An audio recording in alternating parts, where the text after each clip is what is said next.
A man who followed his father's footsteps, and I was there with him to India where he traced the steps of Gandhi.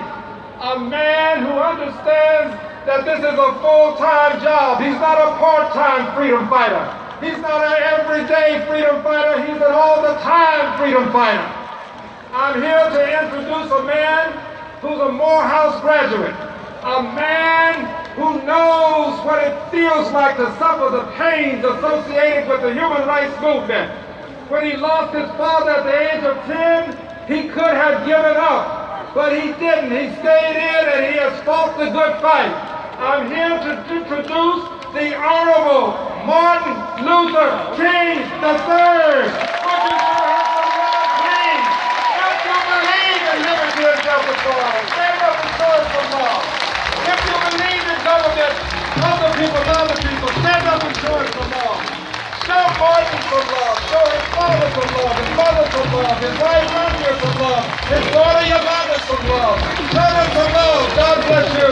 God bless the King family.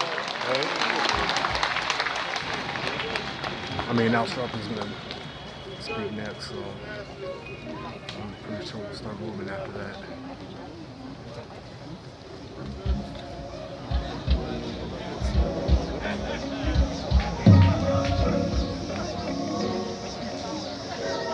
Good afternoon.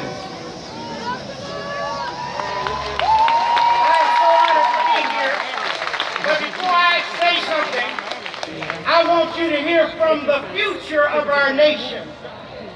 The only granddaughter of Martin Luther King Jr. and Coretta Scott King.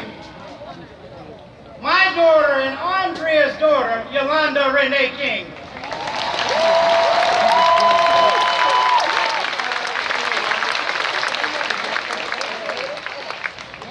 Some of you may remember that 2 years after March for Our Lives, I said, spread the word.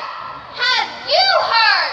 All across the nation, we are going to be a great generation.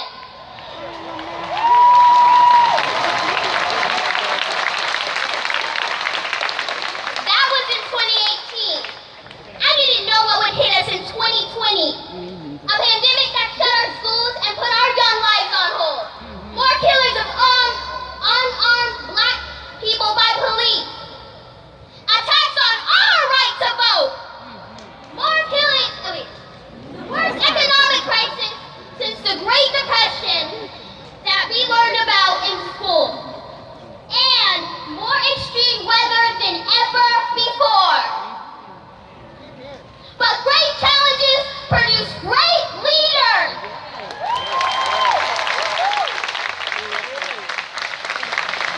We have mastered the selfie and TikTok. Now we must master ourselves.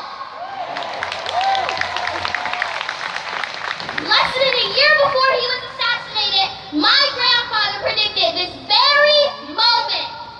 He said that we were moving into a new phase of the struggle. The first phase was the civil rights, and the new phase is genuine equality. Genuine equality is why we are here today, and why people are coming together all across the world, from New Zealand to New Jersey.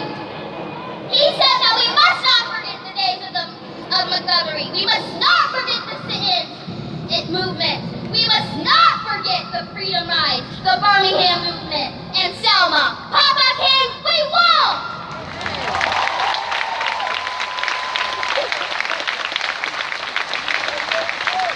My generation has already taken to the streets peacefully and with masks and socially distanced to protest racism. And I want to ask the young people here to join me in pledging that we have only just begun to fight and that we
democracy looks like. Show me what democracy looks like. This is what democracy looks like. One last time. Show me what democracy looks like. This is what democracy looks like. Okay, then let's show them.